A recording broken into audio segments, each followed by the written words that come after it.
بنت بتقدر تتحول لتعبان ضخم وقدرها وقعها في ملك ظالم، لازم تقف قدامه علشان ترجع حق شعبها. تخيل يا عزيزي انك تقابل بنت بتقدر تتحول لأفعى وانت ما تعرفش، ولما تعرف بقى هتقبل انك تتعامل معاها. شوف السحر والخيال في حكايتنا النهارده، وعلشان ما اطولش عليك يلا نبدأ الحكاية.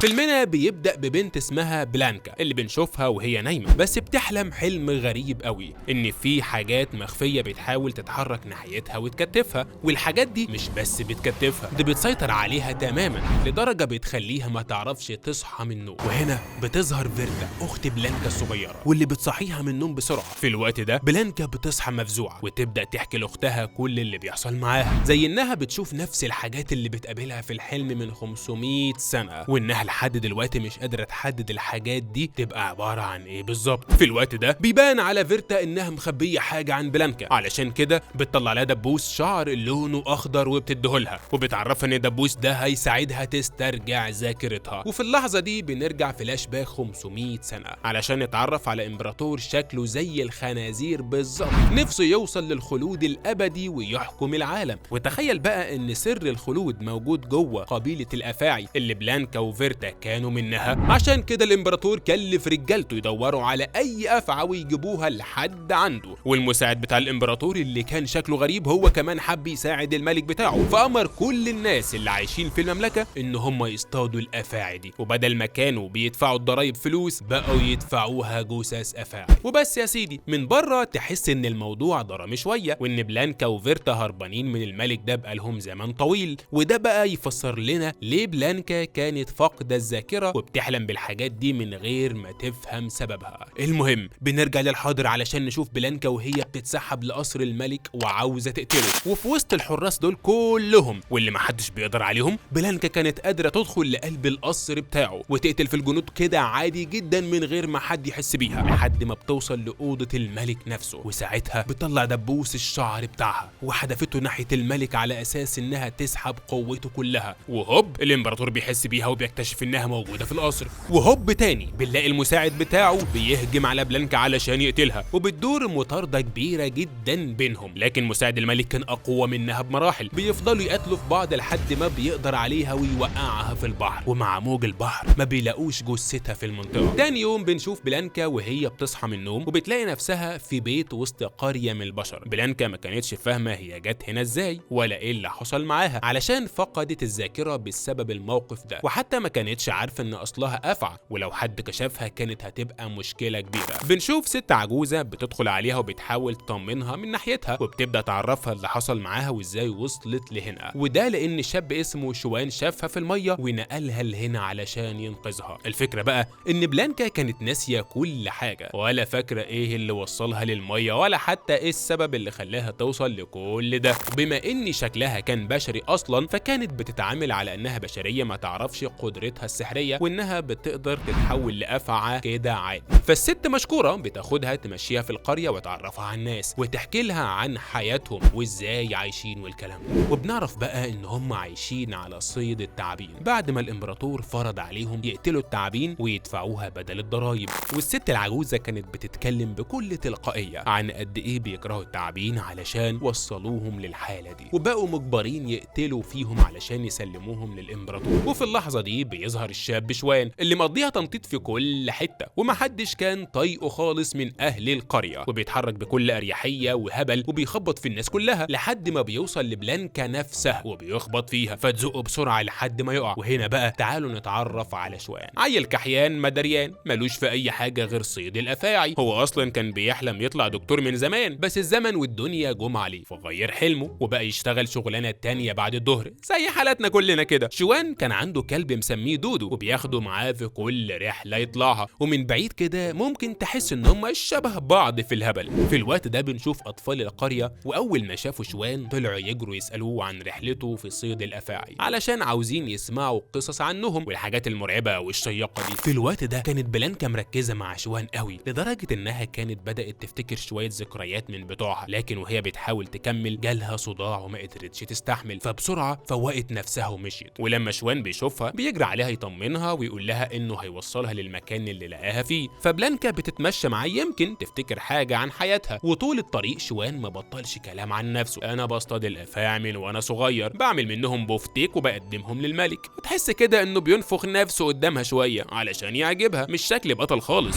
ده بطل على ما تفرج كده. بلانكا كانت مستغربه ان هم مهتمين بصيد الافاعي قوي كده، ولما سالته شوان بدا يحكي لها عن الملك والضرايب اللي بيفرضها عليهم. وشوان قرر يبقى صياد الافاعي الوحيد في القريه، يطلع كل يوم يصطاد ويرجع يوزع اللي اصطاده على اهل القريه مقابل الاكل والسكن، وهو يعني يبقى نص البلا ولا البلا كله. في الوقت ده كان كلب شوان هيقع من فوق صخره عاليه، لكن من غير ما بلانكا تحس بروحها بتنقذه بقوتها السحريه، حاجه كده لا اراديه بتطلع منها. وشوان بينبهر باللي عملته، اول مره يشوف بشري عنده قوه سحريه. لكن اخيرا بيوصلوا للمكان اللي لقاها فيه، بتشكره انه وصلها لحد هنا وبتطلب منه يرجع وانها هتكمل باقي الطريق لوحدها. بس شوان كان معجب بيها اصلا، فما حبش يسيبها خالص، وعمل حجه ان المكان خطر وان عمره ما هيسيبها تمشي لوحدها. واول ما بيوصلوا للشلال بلانكا بدات تفتكر جزء من ذكرياتها، وان في حد كان بيكلمها عن البشر وقد ايه بيكرهوهم، وانه ما ينفعش يتعاملوا مع اي حد بشري. لكن زي ما حصل قبل كده ما قدرتش تستحمل وفوقت نفسها على طول، ومن شده الصداع بلانكا ما بتحسش بنفسها وكانت هتقع لولا شوان بيتدخل ويسندها. وفجاه الهواء بيشتغل وبيسحبهم وبيطيروا فوق الجبل وبيتحركوا لمسافات طويله، وبلانكا كانت مستمتعه بالمنظر من فوق لحد ما فجاه ظهر تعبان وهجم عليها. بلانكا سحبت شوان بسرعه وهربوا منه، وشوان كان هيقع لولا دبوس الشعر بتاعها اللي مسك فيه. وبمجرد ما بلانكا رجعت تجيب دبوسها بدات تحس بحاجه مش طبيعيه وتفتكر احداث من حياتها، والحاجات دي ما قدرتش تستحملها فاغمى عليها ووقعت من فوق الجبل. ما كانش على شوان غير انه ينط وراها بس ينقذها، لكن لقاها نايمه وحواليها 2 من جنود الامبراطور عايزين يقتلوها. مسك حجر وحدفهم بيه لحد ما قتلهم واخد بلانكا وهرب. وفي نص الليل على ما بلانكا بتصحى بتلاقي نفسها جوه الكوخ بتاع شوان فوق الجبل، ولما بتلاقيه قاعد بره بتطلع تشكره على انقاذه ليها وبيرجع لها الدبوس بتاع الشعر بتاعها. في الوقت ده شوان بيلمح جنود الامبراطور وهم داخلين القريه، فيعرف ان هم جايين يدوروا على بلانكا. وبعد كده بنروح لعشيره الافاعي علشان نشوف التعبان الضخم اللي هجم على بلانكا الصبح، وهو بيحكي للزعيمه بتاعته كل اللي حصل. التعبان كان فاكر ان بلانكا خانتهم وتعاونت مع البشر ضدهم. الزعيمه بتتعصب جدا، وفي واحد من رجالتها بيطلب منها انه يتكفل بقتل بلانكا علشان ينتقم منها. لكن فيرتا تظهر فجاه وتدافع عن اختها وتقول لهم ان بلانكا عمرها ما تخونهم، وان اكيد حصل لها حاجه خلتها تعمل كده من غير ما تقصد. الزعيمه بتضطر توافق على كلام فيرتا وتطلب منها ترجع بلانكا في ظرف 3 ايام، ولو ما قدرتش الزعيمه بنفسها هتروح تقتلها. لكن بمجرد ما فيرتا تمشي الزعيمه بتؤمر واحد من رجالتها يروح ورا بلانكا ويخلص عليها في السر. على الناحيه الثانيه بنرجع لرجاله الامبراطور بعد ما دوروا في القريه كلها وما قدروش يوصلوا لحاجه فبيضطروا يمشوا. اما شوان وبلانكا بنشوفهم راكبين مركب صغيره وماشيين في البحر علشان يبعدوا عن القريه شويه، وشوان مقضيها غنى علشان يسلي بلانكا ويفرحها شويه بدل ما هي مكتئبه طول الوقت ومش بتتكلم. بالفعل بلانكا بدات تفرح شويه وتستمتع بالمناظر الجميله اللي حواليها، وفجاه وهم ماشيين في البحر بيظهر كائن من بعيد بيقدر يتحكم في الميه وراهم ويوقفهم ويسال بلانكا هل هي فعلا اتعاونت مع البشر ولا لا، وقبل ما تجاوبه بيهجم عليها. بلانكا بتحاول تهرب منه وهي مش فاهمه هو عايز يقتلها ليه، لكن من اللي بيعمله معاها بتبدا تتحول فجاه ويظهر عليها شكل غريب، وساعتها بيتحول نص جسمها لافعى عملاقه وتبدا تهجم عليه هي كمان، وبكل سهوله بتهزمه وتخلص منه. شوان كان واقف مصدوم من اللي شايفه، لكن فجأة بلانكا بدأ يغمى عليها. شوان ما يحسش بروحه غير وهو بيجري يساعدها برغم انه اصلا خايف منها، لكن بلانكا بترجع لشكلها البشري من تاني ومفيش اي خوف من ناحيتها دلوقتي. ساعتها عقل شوان بيهنج، ازاي كان ماشي طول الوقت ده مع افعى وهو مش حاسس؟ بس علشان هو معجب بيها ما بيرضاش يقول حاجة، ومن حبه ليها بدأ يساعدها ويدفيها، ومن حنانه يديها. انا اسف عزيزي المشاهد اتحمست شويه. وبيفضل قاعد جنبها طول الليل،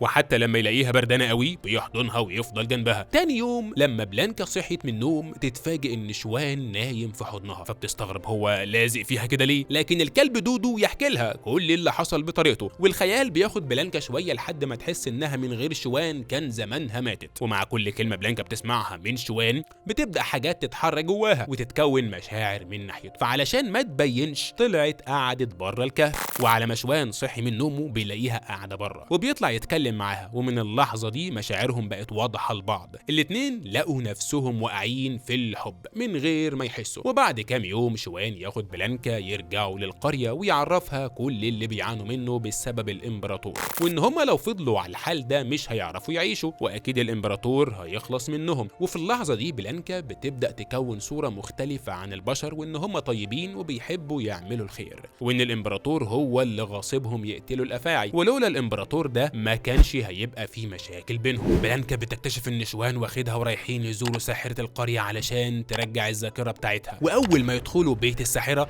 بيلاقوها بتتعامل بطريقة غريبة، ووشها تحسه سنجاب مش بشري، بس بتقدر تغير شكلها عادي جدا. وقتها بلانكا بتحكي للساحرة كل حاجة، وانها فاقدة الذاكرة. بتوريها دبوس الشعر بتاعها. الساحرة بتعرفها ان الدبوس ده هو اللي هيرجع لها الذاكرة، ولو عرفت صاحبه هتعرف كل حاجة عن روحها. بتبدأ تشرح لهم عن الدبوس ده جواه طاقة كبيرة جدا، ويقدر يسحب قوة اي شخص ويحبسها جواه، ويقدر كمان يستحوذ على اي شخص ويمتلك روحه كمان. يعني دبوس بسيط بس قوته مرعبة. الساحرة بتطلع لهم صدفة نحار شكلها غريب، وبتديها لبلانكا، وبتقول لها ان الصدفة دي هتوصلها للملك الاصلي للدبوس. وبما ان بلانكا كانت فاكرة ان الدبوس مش بتاعها، قررت تمشي ورا الصدفة علشان تلاقي صاحبه. الصدفة توصلها باختها فيرتا، واول ما فيرتا تشوفها تفرح جدا وتحضنها. بلانكا لسه مش فاكرة اي حاجة، بس واحدة واحدة تبدأ تحس بمشاعر ناحية اختها. فيرتا تستغرب ان بلانكا مش فاكرة حاجة، وتاخدها هي وشوان جوه البيت وتبدأ تحكي لهم عن الامبراطور الخنزير اللي بيلم الافاعي من كل مكان علشان يستخدمهم في طقوس شيطانية كبيرة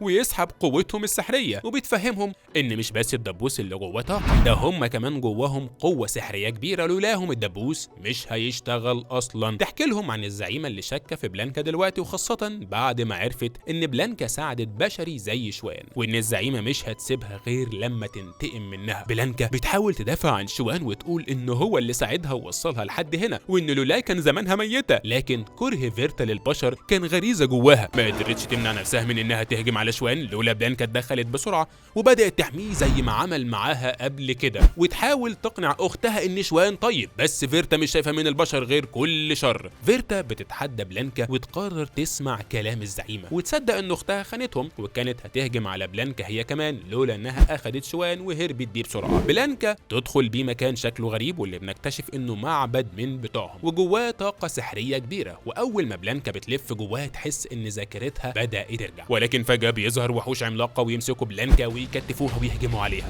شوان حاول يتدخل وينقذها، هو اصلا مش فاهم كل اللي حصل جوه المعبد. وفي اللحظة دي يشوف باب سري بياخد بلانكا ويدخلوا جوه بسرعة، وهنا بنشوف المكان اللي وصلوا له قديم ومليان طلاسم وتعاويذ سحرية. واول ما بلانكا تبص عليها بتبدأ تفتكر كل حاجة، وتشوف المعركة الكبيرة بين قبيلتها وبين الامبراطور ورجالته، وقد ايه الامبراطور كان شرير وما بيرحمش حد. وبتفتكر كمان البشر وهم بيحاربوا الافاعي ويقتلوهم، واوامر الزعيمة بقتل اي بشري. وساعتها فهمت ليه اختها مش قادرة تثق في شوان، وانها كانت بتعمل اللي عليها. الليلة دي بيقضوها جوه المعبد ويقربوا من بعض جدا، وباين كده ان بلانكا بدأت تتعلق بشوان وهو كمان وقع في حبها. لكن اول ما بيخرجوا من المعبد بلانكا تروح تقول لاختها انها هتمشي معاها. شوان يستغرب ويسألها عن حياتهم سوا وازاي تسيبه بسهولة كده. بلانكا بتفهمه انها مش هتقدر تتخلى عن طبيعتها، وانها في الاخر شيطان وهو انسان، يعني القدر كده كده هيفرقهم. شوان بيقرب منها وبيحضنها اخر حضن، وبعدين يسيبها ويمشي، وبلانكا تمشي مع فيرتا وترجع تكمل مهمتها. وبرغم كده واضح انها متأثرة جدا ببعدها عن شوان. فيرتا بتقرر تاخدها للزعيم علشان تسامحها. في نفس الوقت شوان بيروح للساحرة ويطلب منها تحوله لشيطان عشان يكمل حياته مع بلانكا. الساحرة بتوافق وتاخد ديل الكلب دودو وتركبه له بداله، وبكده شوان يبدأ يكتسب قوة سحرية وبقى أسرع وأقوى من الأول بكتير. خيال يا صديقي، قال يعني المعنى في بطن البير والقوة في ديل الكلب. وفي الطريق مساعد الملك يقابل بلانكا وفيرتا، وبتحصل معركة كبيرة بينهم. الراجل ده بيستخدم السحر في كل حاجة، كل همه ياخد الدبوس السحر منهم. بلانكا تمسك في الدبوس وبترفض تسيبه، وفي اللحظة دي بيحصل انفجار كبير في المكان علشان بلانكا قدرت تسحب قوته منه، وبعدها تهجم على رجالته تقتل فيه. وبعد ما كانت اتحولت لتعبان ضخم جدا ومحدش كان قادر يوقفها. المهم شوان عمل كل ده علشان عشيرة بلانكا تتقبله وسطهم بما انه بقى وحش زيهم، وبنرجع نشوفه هو بيجري بسرعة كبيرة علشان علشان يلحق بلانكا. لكن لما وصل وشاف حجم الدمار اللي حصل ويعرف ان بلانكا اتحولت لوحش ومحدش هيعرف يوقفها، بيخاف احسن تخلص على القريه باللي فيها ويطلع يجري يحذرهم. لكن الامبراطور بيسمعوا ويكتفوا بتعويذه الورق ويتهموا انه بيتعاون مع بلانكا. شوان يطلب منه يسمح له يروح يكلم بلانكا وهو هيقنعها، والامبراطور بيوافق بس واضح ان في دماغه حاجه تانية. شوان بيطلب من اهل القريه يساعدوه ومحدش بيرضى يعرض حياته للخطر، حتى لما قال لهم ان الامبراطور هو السبب اللي حصل وان لولا كانوا هيبقوا عايشين في سلام مع الافاعي. لكن الخوف كان مسيطر على الناس جدا. شوان يطلع يدور على بلانكا لوحده علشان يوقفها قبل ما تقتل الناس وقبل ما تقع في فخ الامبراطور. بلانكا اول ما تشوفه ما بترضاش تتكلم معاه وتسيبه وتعدي من جنبه، واضح انها خايفه عليه ومش عايزه تاذيه. شوان يقف قدامها ويفرجها على قوته الجديده وانه اتحول علشانها، ويطلب منها تسمع كلامه علشان بيحبها وعايز يفضل معاها. بلانكا بتتاثر بكلامه وتستسلم وكانها شالت القيود من على نفسها. وفي اللحظه دي بيظهر الامبراطور ويكتفهم هما الاثنين. الامبراطور بيشكر شوان ويقول له انه ما لقاش اغبى منه علشان هو الوحيد اللي وصله لمكان بلانكا. الكلام ده بيضرب العلاقه بين شوان وبلانكا، واللي بتفهم ان شوان هو اللي دل الامبراطور عليها. الامبراطور بيطلع اداه سحريه وبيستخدمها علشان يسيطر على بلانكا، ولكن فجاه بتظهر زعيمه الافاعي هي والعشيره كلها ويبداوا يحاربوا الامبراطور. المعركه تبقى قويه جدا والامبراطور بيسيطر عليهم وحبس فيرتا لما حاولت تساعد اختها. بلانكا بترمي صخره عملاقه بديلها على الاداه السحريه وتعطلها وبتدخل في المعركه، وبفضلها يقدروا يهزموا الطائر الضخم بتاع الامبراطور. لكن الامبراطور ما بيسكتش ويستخدم طاقته كلها ويطلع طائر سحري تاني علشان يسيطر على بلانكا والزعيمه مع بعض. فيرتا بتتسلل من ورا الامبراطور وترشق الدبوس السحر في ظهره، والزعيمه تبدا تسحب قوته كلها فيقع على الارض والطائر يختفي وقوته تقل، ما بيبقاش قادر يتحرك. جنود الزعيمه بيبداوا يدمروا كل حاجه حواليهم، يتحركوا على قريه البشر علشان يقتلوهم، وشوان بيرفض يسيبهم ويتدخل علشان يمنع الافاعي. بلانكا بتأمر الافاعي يوقفوا اللي بيعملوه، لكن الزعيمه بتفهم ان بلانكا اتحدت مع البشر ضدها. بتبدا تسحب قوه كل الافاعي وتتحول لتعبان ضخم اكبر من بلانكا نفسها وتهاجم بلانكا وتسحب قوتها لحد ما ترجعها بشر تاني. الزعيمه بتكمل هجوم على بلانكا وعايزه تقتلها، وشوان بيشغل الاداه السحريه بتاعه الامبراطور علشان يوقفها. الاداه بتحبس الزعيمه وكل اللي عندهم قوه سحريه. شوان بيحاول يشيل بلانكا ويهربوا، بس علشان يتحول لوحش ما بيقدرش يتحرك ويقع في تاثير الاداه السحريه ويتجمد مكانه. بلانكا شايفه اللي بيحصل وشايفه قد ايه شوان بيحبها وبيخاف عليها. الاداه السحريه تبدا تسحب قوه كل اللي محبوسين جواها ومنهم زعيمه الافاعي والامبراطور، وشوان نفسه يبدا يتجمد وروحه بتتسحب. بلانكا بتحاول تحميه وما بتعرفش، فبتطلع دبوس الشعر وتخلي شوان يمسكه قصادها وتسحب روحه جواه، وشوان يتبخر قدام عينيها. في اللحظه دي يظهر اهل القريه ويدمروا الاداه السحريه علشان يساعدوا شوان، بس للاسف كان الوقت فات وشوان جسمه بيموت. لكن بنكتشف ان بلانكا حبست روحه جوه الدبوس واللي اختفى كان جسمه بس. وبعد فتره طويله شويه بنشوف فيرتا وبلانكا ماشيين في المدينه وسط الناس، وبلانكا لسه فاكره شوان ومتعلقه بيه، وفجاه دبوس الشعر بيقع منها وفي شخص بينادى عليها علشان يديهولها. واول ما بلانكا تبص في وشه تكتشف انه شوان اللي ما كانش فاكر اي حاجه خالص ولا حتى عارف بلانكا. ويلا بينا ندخل على الجزء الثاني علشان نكمل الحكايه. المره دي بنشوف بلانكا وفيرتا وهما بيحاربوا كاهن اسمه فاهاي، واللي كان عنده قوه سحريه كبيره بيقدر يتحكم في كل حاجه حواليه. بس بنلاحظ ان فيرتا عماله تحذر بلانكا ان هم يقربوا منه ولازم يهربوا بسرعه لانهم مش هيقدروا يهزموه. لكن بلانكا ما كانتش راضيه تسيبه وعاوزه تهزمه باي طريقه، وده لانه كان مستغل قوته ومبهدل الدنيا كلها ومفكره ان قوتها وقوه دبوس الشعر بتاعها هيقدروا يقفوا بيهم ضده. لكن في الحقيقه فهاي كان قوي جدا. بلانكا بتحاول على قد ما تقدر لدرجه انها بتعمل تسونامي وعايزه تغرقه، بس فهاي ما بيتاثرش، قاعد في مكانه بيمارس السحر بتاعه وبيصد كل هجماتها بسهوله. واول ما بيقرر يهجم على بلانكا وفيرتا بيدمر المكان كله، وبلانكا وفيرتا بيتحدفوا المسافه بعيده. وهنا بقى بيظهر شوان، بس بنشوفه وهو مع الكاهن فهاي، مش عارفين هو وصل له وبقى بيساعده ازاي ولا حتى واقف ضد بلانكا ليه، بس هنفهم قدام يعني. شوان بيجي يترجى فهاي يسيبهم، وفهاي بيتعصب عليه ويرفض طلبه ويكتفه، وكل ده ولسه بلانكا بتحاول تسيطر على فهاي، بس فهاي بيرد عليها ويدمر لها دبوس الشعر بتاعها. وده بقى عمل صدمه كبيره بلانكا، لان الدبوس كان كل املها تقضي على فهاي. تخيل بقى ان سلاحها الوحيد اتدمر في معركه زي دي، وفهاي يكمل اللي بيعمله ويبدا يسحب بلانكا جوه حاجز سحري بيعمله مخصوص علشان ينقلها لمكان تاني. وساعتها بنشوف بلانكا وهي شايله طفل صغير، وبنعرف انه ابنها هي وشوان. بلانكا بتدي له اختها فيرتا علشان ترجعه لابوه، بس بان ان فيرتا مش طايقه شوان اصلا وعماله تشتم فيه وشايفه انه ملوش فايده، بس علشان ترضي اختها بتاخد الطفل منها. وبمجرد ما فيرتا تشيل الطفل بلانكا بتختفي للابد.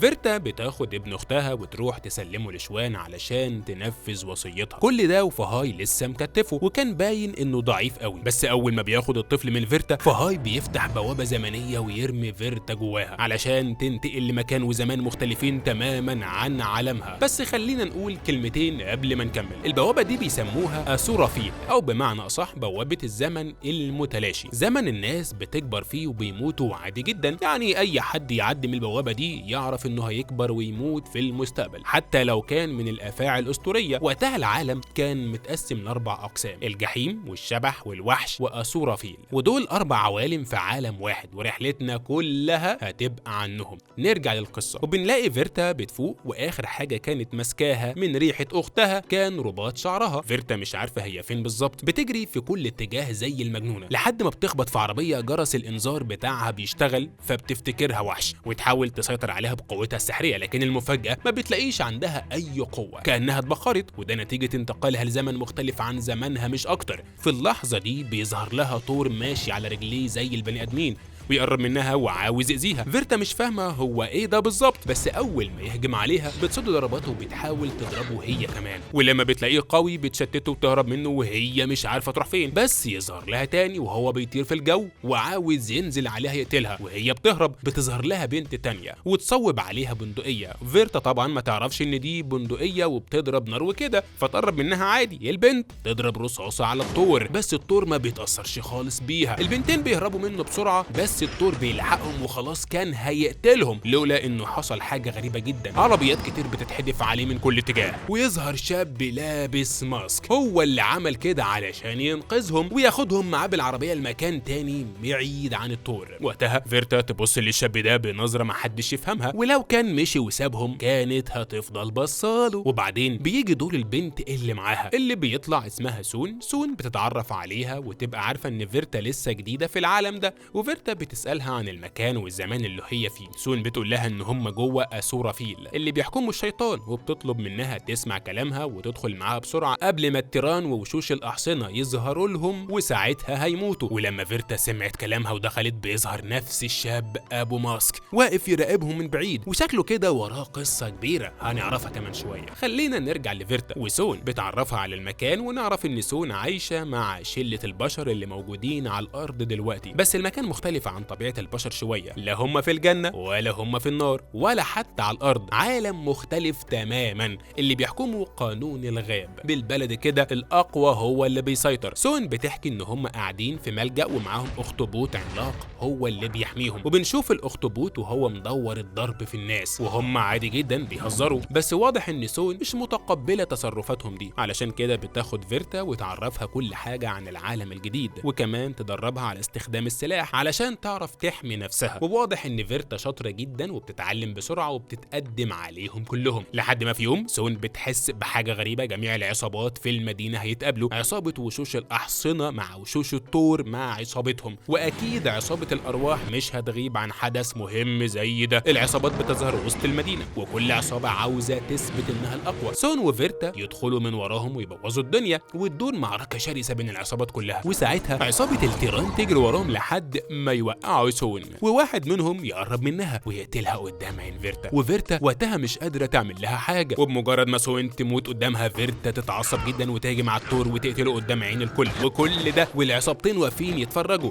واول ما سايمون يشوف اللي بيحصل يعجب بقوه فيرتا جدا ويتدخل ويقتل واحد من عصابه التيران. زعيم عصابه الطور يقرر يتدخل علشان يرد كرامته اللي اتبعترت، وفي اللحظه اللي هتقوم فيها معركه كبيره بتظهر عصابه الارواح، ودي بقى لا دول ولا دول. عصابة الأرواح بتجيب من الآخر، قوتهم أكبر من الكل، ولو لمسوا واحد بس بيتحول ويبقى زيهم على طول، يعني لا سلام ولا كلام. وفيرتا واقفة مش فاهمة حاجة، وأول ما واحد يقرب منها سايمون يقتله وينقذها ويقرر ياخدها معاه. وفيرتا بتظهر قاعدة في منطقة سايمون ومش فاهمة أي حاجة من اللي بيحصل، هي بس شايفة العصابات بتتخانق وخلاص، لحد ما سايمون يزعق فيهم ويسكتهم ويعرفهم إن عصابة الراكشا بتاعتهم أقوى من كل العصابات اللي في المدينة، وإنه مش هيسكت غير لما يقتلهم كلهم ويستحوذ على المدينة ويحكمها. البنات اللي حوالين سايمون يبقوا غيرانين من فيرتا جدا وحاسين إن سايمون معجب بيها، فبيقولوا إن هم لازم يخلصوا منها بحجة إن هم مش واثقين فيها وإنها غريبة عنهم. بس فيرتا تفاجئهم بقوتها وتسيطر عليهم كلهم، وفي الآخر سايمون يدافع عنها ويمنع البنات من أذيتها، وبياخدها في جولة وسط المدينة. لكن كل ما تمشي خطوتين تشوف الشاب أبو ماسك واقف يبص عليها، وطول الطريق سايمون يحكي لها عن عصابات المدينة ومين متحكم هنا ومين الأقوى، ويجيب سيرة عصابة الأرواح اللي محدش يعرف هم عبارة عن إيه، غير إن أي حد بيسلموه يتحول ويبقى زيهم. وفجأة بيهجم عليهم شوية من عصابة الأحصنة وعاوزين يقتلوهم، بس سايمون كان قوي وقدر يهرب منهم، وبعدين بياخدها لمكان تاني خالص مليان ذئاب. بنكتشف إن دي منطقة الساحرة اللي شفناها في الجزء الأول، وفي وسط الحوار أبو ماسك بيظهر تاني وفيرتا بتقلق منه وبتبعده عنها، وبعدين يرجعوا يكملوا طريقهم ناحية الساحرة. سايمون وفيرتا رايحين يطلبوا مساعدتها علشان يهزموا كل اللي في المدينة، بس الساحرة تدخل في حوار تاني وتبدأ تحكي لهم عن نقطة ضعف كل واحد فيهم اللي هي الهوس. أي بني آدم بيبقى مهووس بحاجة، والحاجة دي بتبقى نقطة ضعفه، وهم مهووسين بحكم المدينة، فدي تبقى نقطة ضعفهم كلهم. الساحرة بتاخدهم لبركة مية وتقول إن اللي بينزل فيها بتسحب الهوس اللي عنده علشان تستخدمه كوقود ليها، وفي نفس الوقت تحرره من نقطة الضعف. بس المشكلة إن أي حد بينزل جوه البركة بينسى كل ذكرياته وأي حاجة كان متعلق بيها. فيرتا بتتحمس تنزل، بس أول ما تقرب وتبص في المية تشوف أختها بلانكا في وشها، ودي الحاجة اللي متعلقة بيها، علشان كده ترفض تنزل لأنها مش عايزة تنسى أختها. وأبو ماسك لما بيقرب من المية ما يشوفش غير ضباب، وده دليل إنه مشوش ومش فاكر أي حاجة من ذكرياته، وبرضه بيبعد زي فيرتا. وفجأة بتظهر حاجة اسمها الكلبة،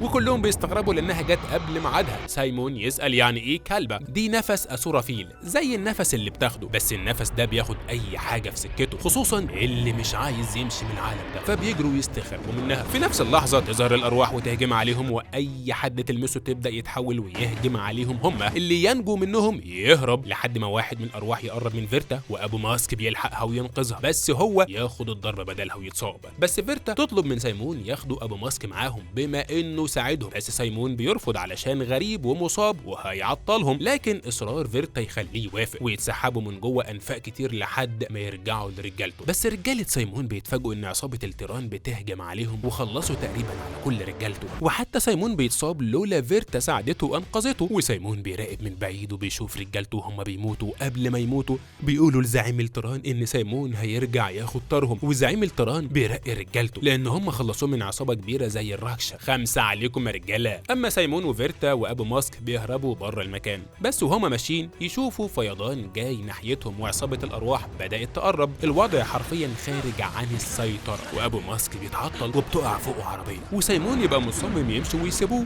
لكن ما يعطلهمش. لكن فيرتا بترفض وترجع تساعد أبو ماسك قبل ما الأرواح تقتله، بس قوتها مش كبيرة كفاية، وبتلمح سايمون وهو بيهرب وبيقفل كمان المخرج الوحيد وراه. بتفهم قد إيه هو أناني وما بيدورش غير على نفسه، وبتفقد الأمل لدرجة إنها فكرت تسيب روحها وتموت. وقتها أبو ماسك بينده عليها علشان ما تستسلمش، وفجأة بيخلع القناع. بتتفاجئ فيرتا إنه شبه أختها بلانكا بالظبط. للحظة بتحس إنه بلانكا فعلا، بس اتحولت لما اتنقلت للزمن ده. وأول ما فيرتا تشوف بلانكا قدامها تتشجع وترجع تتمسك بالأمل تاني وتجري تساعده، والأول مرة حد يقف قدام الروح ويخلص عليها بسهولة. وبعدها فيرتا تغطس تحت المية وتشيل العربية من فوق أبو ماسك وتنقذه. وبعد ما يهدوا بيقعدوا يتكلموا علشان تعرف هو جه هنا ازاي، فبيقول انه نسي اسمه وما يعرفش جه هنا ازاي. كل اللي فاكره انه اتقلب بيه اتوبيس وكأن في حد مستنيه بس مش عارف مين، ومعاه ناي بيديله قوة كبيرة وما يعرفش سره، بس ده كل اللي بيمتلكه في الحياة. فيرتا بتحكي له عن اختها بلانكا وازاي حبت راجل من غير فايدة، شوان، اللي من وجهة نظرها ما عملهاش حاجة ولا حتى قدر يحميها، ويبقى واضح انها متعقدة من الرجالة بسبب شوان. لكن بعد شوية بنشوفهم راكبين مركب صغيرة رايحين رايحين للساحرة علشان تخرجهم من العالم ده، بس يتفاجئوا ان سايمون قاعد عندها، واتضح انه رايح يكتسب قوة اكبر، والساحرة مبسوطة علشان هتاخد منه الوقود اللي محتاجاه. الساحرة تحكي لهم عن البوابة اللي هتفتحها لهم ولو سمعوا كلامها، وان هم لازم ينزلوا المية بسرعة. بس فجأة تظهر عصابة التيران وتهجم عليهم، وتقوم معركة كبيرة جدا، وزعيم التيران مفيش حاجة بتقدر عليه. الساحرة بتتبسط بقوته، وسايمون يقرر يتدخل برجولة المرة دي ويدافع عنهم، يهجم على الزعيم علشان يقتله. بس زعيم التيران بيمسك راسه ويفرتكها في الارض ويخلص عليه. وقتها محدش بيبقى قادر عليه، لحد ما بيمسك بلانكا ويخلع عليها القناع، ونكتشف انه كان جاسوس من رجالة التيران، وهو اللي كان مبعوث يراقب فيرتا ويبلغ بكل الاخبار، وكان ماشي ورا ريحتها طول الطريق علشان يعرف مكانها. فيرتا بتتصدم، ده طلع مش اختها اصلا. وزعيم التيران يقول لها ان اي حد يلبس القناع ده يتحول لاي شخص هو عاوزه، ويطلب من الجاسوس يلبس القناع ويتحول زي باقي التيران، خدمة بشرف، لكنه يفاجئهم ويحول شكله لبلانكا تاني. فزعيم التيران بيعتبره خاين. ساعتها بيجي دور الساحرة علشان تنط في بركة المية، والكل مستني تشوف هتتحول لايه، وفجأة بتتحول لثعلب عملاق وبتعمل تسونامي يغرق المكان كله، وبترمي فيرتا وبلانكا بعيد علشان ما يحصل لهمش حاجة. وبعد كل ده تخلص على عصابة التيران كلها. بس فيرتا ما كانتش واثقة في بلانكا بعد اللي شافته ودورت الضرب فيه، لحد ما وقعوا هما الاتنين على الشط.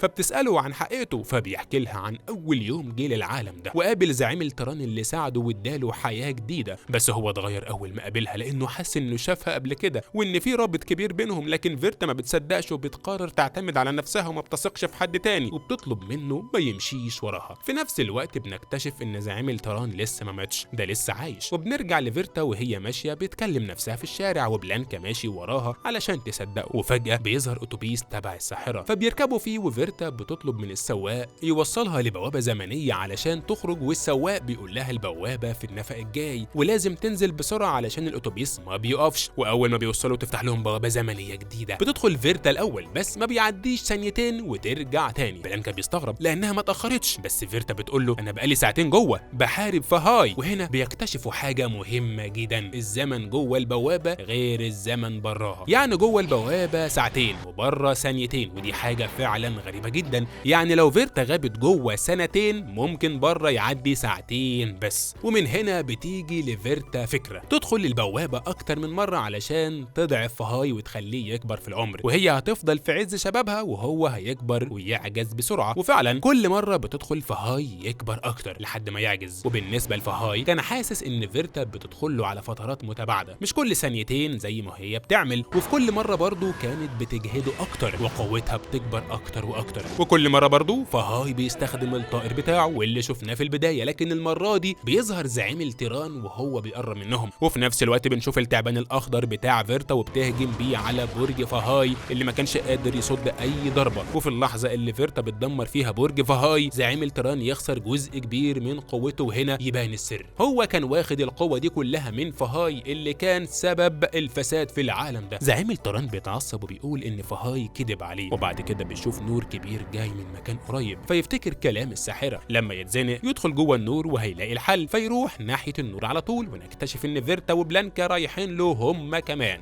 بس طول الطريق يكتشف ان هم داخلين لعش الارواح اللي لو صحيوا هياكلوهم ويحولوهم زيهم. وزعيم التيران بيحاول يوقعهم، بس كل اللي بيعمله انه يصحي الارواح وتهجم عليه. وفي اللحظه اللي فيرتا وبلانكا يدخلوا فيها للنور، بيوصل زعيم التيران ويحاول يسحبهم معاه، بس الارواح تهجم عليه ويتحولوا. وفي نفس الوقت زعيم التيران يمسك في بلانكا علشان ياخدها معاه، وفيرتا ما تقدرش تسيبها علشان مش عايزه ترجع وحيده تاني، فتقاوم وترجع تحارب. بس زعيم التيران كان اتحول لروح خلاص. وعلشان بلانكا تقدر تنقذ فيرتا، بتسمح لزعيم التيران يحولها لروح هي كمان علشان يطلع لها اجنحه وتطير وتنقذ فيرتا. وقبل ما تتحول كلها بتقدر تدخل فيرتا جوه النور، وفيرتا ماسكه في ايد بلانكا مش عايزه تسيبها. لكن بلانكا بتتحول لروح وتختفي، ولو ما كانتش اختفت فيرتا ما كانتش هتسيبها خالص. واخيرا فيرتا بتدخل جوه النور وترجع للزمن بتاعها، ما بيبقاش معاها غير رباط شعر اختها. بس المختلف بتختلف المرة دي انها بتاخد الناي اللي كان مع بلانكا وكان مربوط في رباط الشعر. وبعد شوية بنشوف فيرتا في عالمها ماشية لوحدها ومش عارفة تعمل ايه وبتتمنى تقابل اختها تاني، وفجأة تسمع صوت حد بيعزف ناي فتجري ناحيته وتشوف برج فهاي اللي رجع جديد تماما بس متغير عن شكله القديم. ولما بتسأل حد بيقول لها ان البرج اتجدد من فترة طويلة، فتقرر تدخل تشوف جواه ايه. واول ما بتدخل تتفاجئ بالقطعة الناقصة في دبوس شعر بلانكا، فبتسرقها من غير ما حد يحس وبتطلع تحطها في الدبوس. وساعتها بتحس ان الامل رجع لها تاني وانها تقدر ترجع اختها من جديد. وهنا بقى تعالوا نروح للجزء الثالث علشان اجاوبكم على كل حاجة عندكم سؤال فيها، واهم حاجة ازاي فهاي ظهر وشوان معاه. لكن المرة دي هنرجع بالزمن شوية قبل حكاية العالم الجديد ده، وقت ما شفنا بلانكا وفيرتا وهما ماشيين على الجسر وقابلوا شوان. وقتها بلانكا ما كانتش مصدقة روحها ان شوان عايش لسه، لكن فيرتا كان باين عليها انها مش طايقة شوان وتشككها كمان انه يبقى شوان حبيبها. بس القلب عمره ما يكذب،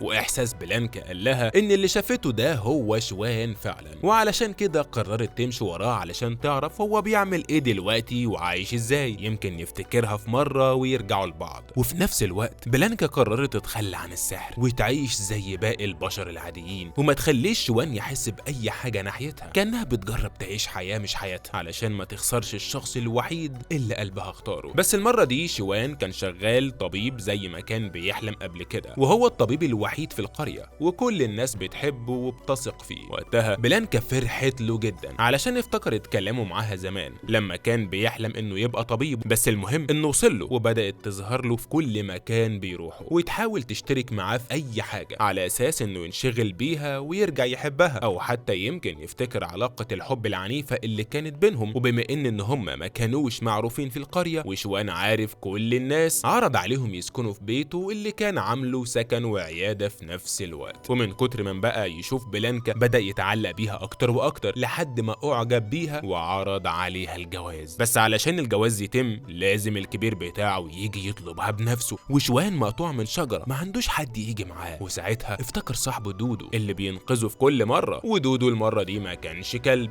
لما اتنقل مع شوان للعالم الجديد اتحول لبني ادم عادي جدا، وهو اقرب واحد لشوان زي ما كان قبل كده. ولما شوان حكاله عن بلانكا دودو استغرب، بس بنلاحظ ان دودو اتطور خالص وبقى عمدة المدينة، والظهر لعب معاه جامد. ولما شوان اخدوا يعرفوا على بلانكا واختها حس انه شافهم قبل كده، بس طبعا ناسي زي شوان. ودودو قرب منهم هو كمان وطلب ايد بلانكا لقريبه شوان علشان يتجوزوا، وبلانكا طلعت جدعة معاهم وسددت ديون دودو كلها بما انهم بقوا نسايب بقى. ودودو ما صدق وافق على الجوازة بعد ما كان رافض. واخيرا كتبوا الكتاب والفرح اتعمل ودنيا بقت عنب. بعد الفرح بلانكا قررت قرار مصيري انها تخلص من السحر بتاعها وتعيش حياة هادية وطبيعية مع شوان، فراحت تدفن الدبوس السحر بتاعها تحت شجرة معينة على امل انه ما يصحيش السحر جواها ولا حتى تستخدمه تاني. وبرغم ان فيرتا ما كانتش موافقة على الموضوع ده لكنها خضعت لاختها الكبيرة، ومن ساعتها يا سيدي بقى عايشين في بيت واحد، وفيرتا لسه بتهزق فيه زي ما هي وشايفاه مالوش لازمة. لكن في يوم وهم ماشيين في الشارع وبيحبوا في بعض لقوا مجموعة من الناس ملمومين حوالين واحدة ست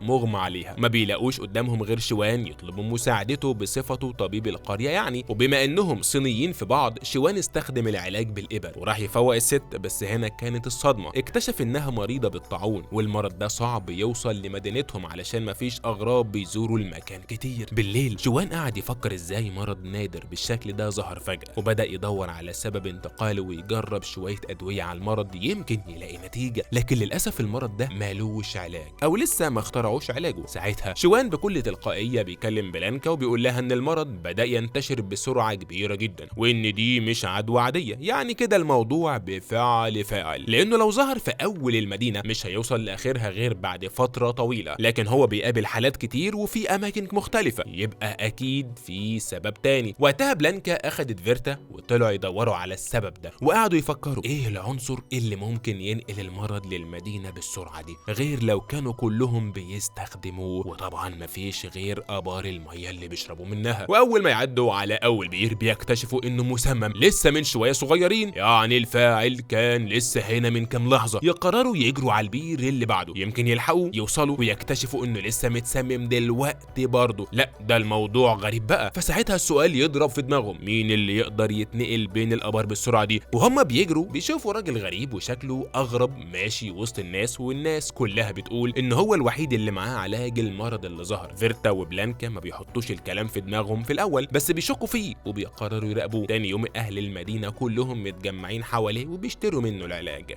فيرتا بتقرر تستخدم قدرتها السحريه علشان تلهيه، على ما بلانكا تاخد الترياق اللي معاه ويحللوه. وفعلا بلانكا تمشي بمركب في البحيره قدامه. الراجل اول ما بيشوفها بيحس بحاجه غريبه، كانه حس ان قدامه شيطان زيه، فبيخاف تكشفه ويبدا يلم حاجته بسرعه. ولكن المفاجاه فيرتا اخدت شويه من الترياق من غير ما ياخد باله، ورجعت على طول لبلانكا اللي اخدت الترياق ورجعت لشوان علشان يحلله. ويكتشفوا ان الترياق ده مصنوع من ماده ما يعرفوش اسمها، بس طعمها مألوف زي ما تكون مليانه بعنصر الفضه مثلا. ساعتها فيرتا بتفكر شويه وتفتكر ان دودو عنده فضه كتير في البيت بتاعه، وبما انه العمده اكيد عنده كميات كبيره. فيرتا هتستخدم قدرتها وتحول نفسها لافعى صغيره وتفضل تتسحب بين الحراس لحد ما تدخل فعلا وتاخد الكميات اللي محتاجاها وترجع بيهم بيت شوان علشان تديله الفضه كلها. تاني يوم بنشوف بلانكا وشوان وهم بيدوروا على العلاج، ويقرروا يطلعوا يدوروا عليه في الجبل وسط الزهور والنباتات النادره. وقبل ما نكمل في موضوع العلاج خلينا اقول لك الاول ان شوان قرر يسمي بيته باسم عياده مشهوره علشان الناس تفضل فاكراه. واول ما يقعد يفكر في الاسم بلانكا تفتكر ان في حياته السابقه كان نفسه يبقى طبيب برضه، ويسمي عيادته المجمع الحيوي. الاسم يعجب شوان جدا، بس فجاه بيبدا يفتكر حاجات من ذكرياته القديمه، زي كأن الصور بتيجي قدامه مشوشه بس الرؤيه مش واضحه، ويعدي الموضوع على كده. نرجع تاني للجبل وقت ما كانوا بيجمعوا النباتات والزهور، وفجاه شوان بيقع من فوق الجبل.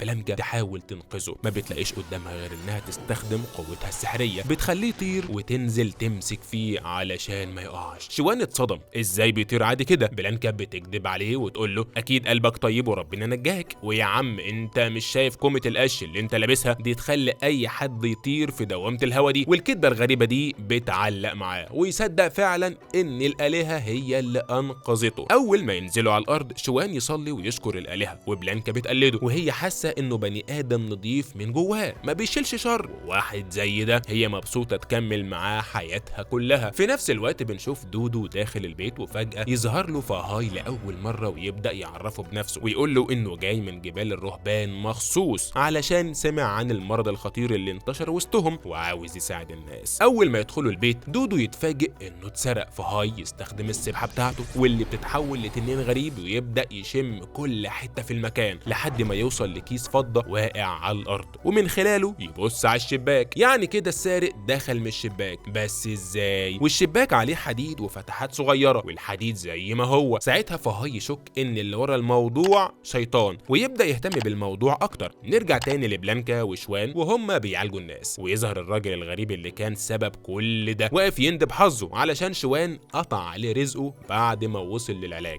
الراجل بيقرر يأذي شوان علشان يخلص عليه ويرجع يشتغل زي الاول. في نفس الوقت بلانكا وفيرتا قاعدين يجمعوا العلاج. دودو بقى بيدخل عليهم ويقول لهم ان في مهرجان كبير بالليل وكل الناس هتبقى حاضره ويعزمهم ييجوا. بالليل اول ما العرض يبدا بلانكا تتفاجئ بالساحره اللي شوان عرفها عليها في الجزء الاول، وهي بتقدم العرض بتاعها على المسرح وكانها جايه تفكرهم بكل ماضيهم او ناويه تعمل حاجه وحشه. بلانكا كانت مركزه معاها جدا، والساحره كمان عارفه هي مين، تحس انها بترمي لها تلميحات علشان تقول لها انا فاكره كل حاجه. بلانكا بتخاف لاحسن تكشفها قدام الناس، خصوصا انها قررت تبدا حياه جديده. المهرجان بيخلص وتاني يوم بنشوف الراجل الغريب ونكتشف انه شيطان على هيئه فار يجري بسرعه علشان يقابل شوان ويديه ورقه سحريه فيها مرض خطير علشان يخلص منه. بس اول ما شوان بيدخل البيت بلانكا بتحس بالتعويذه اللي معاه، ترمي الورقه بسرعه من جيبه من غير ما يحس وتشاور لفيرتا علشان تخلص من السم بسرعه، وكل ده من غير ما شوان يعرف ان هم شياطين. فيرتا بتحاول تبطل التعويذه بسرعه، وبلانكا تمثل التعب قدام شوان لحد ما تطمن ان اختها خلصت. ولما يسالوه عن الشخص اللي اداله الورقه بيقول لهم انه شبه الفار في ملامحه وما يعرفش اسمه. وقتها فيرتا تقرر تطلع تدور عليه بنفسها علشان تقدر تحس بيه بما انه شبههم. بالليل بنشوفها وهي بتتسحب وراه وتراقبه لكنه بيحس بيها ويهرب، وفي وقت هروبه الراهب فهاي بيمسكه. الراجل الفار يبدا يهذب الكلام على امل فهاي يسيبه يمشي ويقول بيقول له ان في شياطين غيره في المدينه زي اللي ماشيه ورا دي، ويشاور ناحيه فيرتا. في اللحظه دي فيرتا بتقرر تواجه الراهب فهاي على طول، لان مفيش حد هيقدر يوقفهم غيره، فتتحول لشكل الافعى وتطلع تهجم عليه، لكن من خلال التنين بتاعه فهاي يقدر يصد كل ضرباتها وبيبقى قوي جدا. لكن فهاي بيحط الموضوع في دماغه، طالما قابل شيطان واحد يبقى اكيد في غيره في المدينه، ومن ساعتها ما بيغمضلوش جفن غير لما يعرف هي مين بالظبط. فهاي بيقرر يصطاد الشياطين بنفسه. لكن قبل ما نروح هناك خلينا نرجع لتاني يوم، وقت سباق كبير في المدينه. فهاي بيستنى اي فرصه ويفكر يعمل ايه علشان يعرف مين الشياطين دول، وبتجيله فكره، خصوصا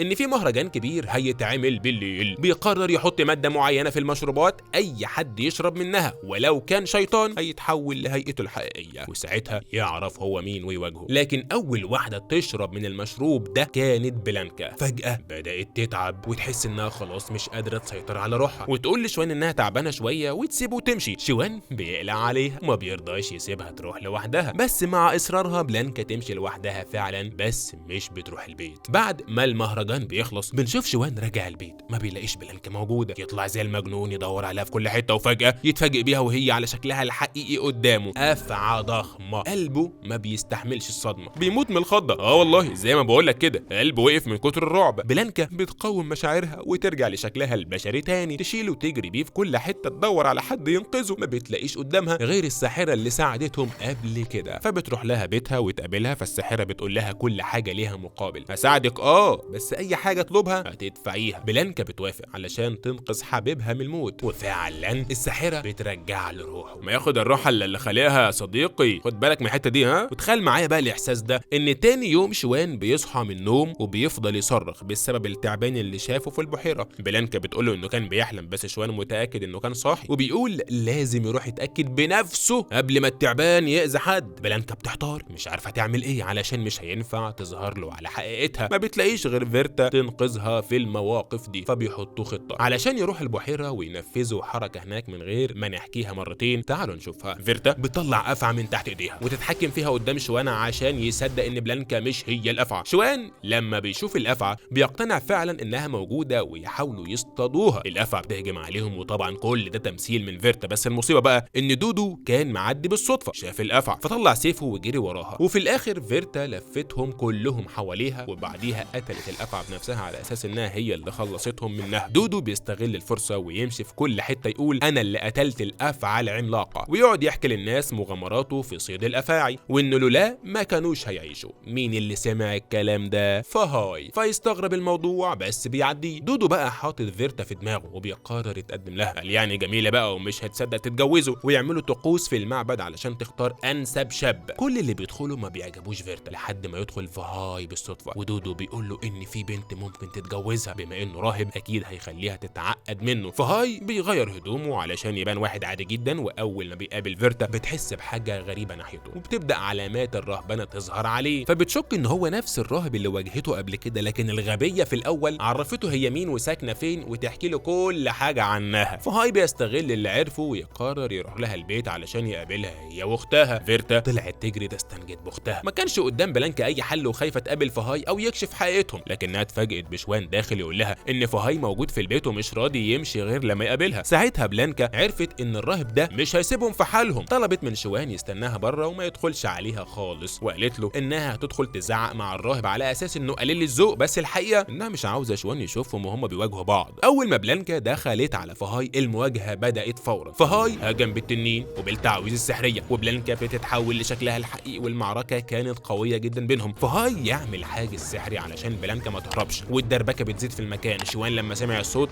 دخل يجري يطمن على مراته، واتفاجئ بنفس الافعى اللي شافها في البحيره قبل كده. فهاي بيعرفوا انها مراته ويكشف له حقيقتها وهو بيعذب فيها قدام عينه، وشوان مش قادر يعمل حاجه غير انه يتحايل عليه يسيب مراته باي تمن. فهاي فاكر ان بلانكا مسيطره على شوان وهو بيدافع عنها غصب عنه، مش عارف ان شوان حبها بجد رغم انها شيطان، ورغم انه شاف حقيقتها اللي تخوف ما خافش منها، ده وقف يدافع عنها. فهاي كمل تعذيب فيها، وشوان بيلف حواليه بيدور على اي حاجه يوقفوا بيها، ما بيلاقيش غير الابر الصينيه اللي بيستخدمها في العلاج، فبيرشق واحده في ايده. فهاي غصب عنه بيبطل التعويذ، وبلانكا بتهدى شويه، والتنين بتاع فهاي يتحبس جوه حله الفخار. لكن شوان لما شاف الحله قرر يبعد الوحش عنها خالص، فشال الحله وجري بيها علشان فهاي ما يستخدمهاش ضد مراته تاني، بس التنين بيقاوم ويحاول يطلع منها علشان يهجم عليه. شوان بيجري على اخره، ما بيلاقيش قدامه غير بيت الساحره، بيروح لها علشان تساعده. الساحره بتقدر تسيطر على الحله، لكن ما ينفعش تستخدم التنين، وشوان بيطلب منها اي حاجه يقدر يسيطر بيها على التنين ويمنعه يأذي مراته. الساحره بتقول له كل حاجه مقابلها حاجه علشان اساعدك، لازم امتلك روحك. ورغم ان الموضوع شبه مستحيل، شوان بيوافق علشان حبه الكبير لبلانكا. الساحره بتطلع له ناي سحري، الناي ده كل شغلته يسيطر على التنين، بس اللي يعزف عليه لازم يعزف بكل قوته. شوان يبدا يعزف، التنين بيطلع من الحله ويهجم عليه، بس مع عزف شوان القوي يقدر يسيطر عليه، والحكايه تطلع سهله وبسيطه على قد ما هي خطيره. على الناحيه الثانيه فيرتا تجري ورا بلانكا اللي هربت وسط الجبال. بلانكا كانت مصابه جامد، واول ما تشوف فيرتا ترجع لشكلها البشري وتقع في حضنها. في نفس الوقت شوان بيرجع من عند الساحره يدور على بلانكا، بيلاقي المكان متدمر ومفيش حد، ولكن واحده من اهل المدينه بتقول له ان الراهب اخدها معاه، فبيقرر يروح يفديها بالتنين اللي معاه. فهاي بيكون رايح المعبد يصلي ويسترجع قوته علشان حاسس نفسه ضعف، وشوان بيوصل هناك ينزل على رجله يترجاه يسيب مراته. فهاي بيقول له انها مش موجوده عنده، بس اكيد هترجع تدور عليه، وبيحبسه في المعبد على اساس يطهره، وكمان علشان يستغله ضد بلانكا لما تظهر تاني. نرجع لبلانكا وفيرتا اللي عايشين في كهف بعيد، وبعد مده بلانكا بتكتشف انها حامل. لما فيرتا بتعرف بتطلع تجري تدور على شوان، فبتقابل دودو يعرفها ان شوان مع الراهب. بلانكا نفسها تروح له، بس فيرتا فاكره انه خانهم. بلانكا بتحس ان مش مكتوب لها تعيش زي باقي الناس، طلع دبوس الشعر السحري وتفتكر كل الكلام الحلو والذكريات الجميله بينها وبين شوان. في نفس الوقت نشوف شوان محبوس في المعبد بيعزف على الناي على امل يقابل مراته مره تانيه. تاني يوم فيرتا بتبعت رساله للراهب وتحدد له مكان تقابله فيه، وبتظهر على حقيقتها علشان تخوفه ويعرف ان الموضوع كبير. فهاي يروح يقابلها بنفسه، وفي الحقيقه الخطه كانت تبعده عن المعبد علشان بلانكا وفيرتا يدخلوا يطلعوا شوان، ولكن فهاي يرجع فجاه علشان كان متوقع الخطه. وفي نص الليل فيرتا تدخل على شوان السجن وبتهجم عليه وهي فاكره انه خانهم، بس بتضطر تاخده معاها علشان يشوف بلانكا الحامل. واول ما يخرجوا فهاي بيظهر من وراهم ويسيبهم يتحركوا براحتهم علشان يواجههم كلهم مره واحده. شوان بيقابل بلانكا وبتقول له انها حامل، والمشهد بيكون مؤثر جدا. فهاي بيهجم عليهم وبيفتكر ان بلانكا لسه مسيطره على شوان، وشوان واقف قدامه وبيترجاه يسيب مراته، ولكن بلانكا وفيرتا بيتحولوا وبيهجموا على فهاي من كل اتجاه. المره دي فهاي اقوى من كل مره، بيسيطر عليهم بالتعويذ ويكتفهم ومحدش فيهم بيقدر يتحرك، وبيضربهم ضربه قويه توقعهم الاتنين في الارض. بلانكا بتحس ان وقت موتها جه، بس خايفه على ابنها اللي لسه ما شافش الدنيا. بدات تعمل سحر